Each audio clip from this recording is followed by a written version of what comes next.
السلام عليكم. لا تنسوا الاعجاب بالفيديو والاشتراك في القناة تشجيعا لنا لنستمر بنشر المزيد ان شاء الله.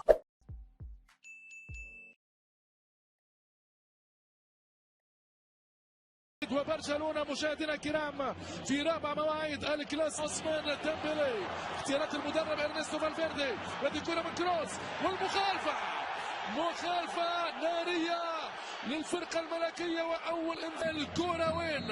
الكرة وين يا كارث بايل؟ وين الكرة جابها في كارديف عاصمة بلاد الغال. نعود اذا من جديد نحكي عن هذه المباراه. وميسي لسواريز والحارس تيبو كورتوا والركنيه للفرقه الكتالونيه. هذه هي السرعه لبرشلونه ما بين ميسي وسواريز، عمليات الامتياز.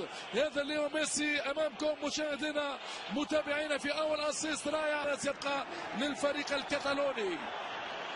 جماهير اسبانيه اكيد. جونيور اللي قاعد يتالق من اسبوع لاخر النجم البرازيلي فينيسيوس جونيور يعدي كره لكن بوسكيتس في الطريق ترجع لإيبان للراكد كريم، وهذا كريم يعدي كريم التسويب بجانب تير شتيجن، لكن يعطي الكثير من المعنويات في هذه اللحظات للجماهير الملكيه هنا في مدريد.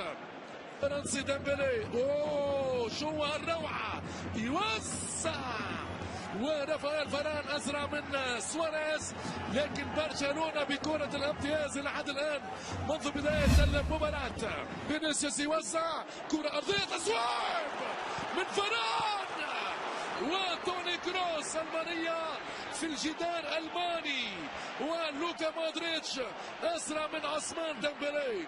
متولع المباراة نار نار نار للبارسا، يوسع ويرجع كرباخال يحط تسويب، التسويب لكن هنالك راية، هنالك راية من جيران وجارث بايل. تايمينج رائع من الدوري الالماني تير شتيجن اكبر هداف وليو. اوه شنو هذا؟ شنو هذا يا سلطان السلاطين يا سيد اسياد اللاعبين؟ هذه كرة من زمن اخر لكنها لم تدخل الشباك. شوف ليو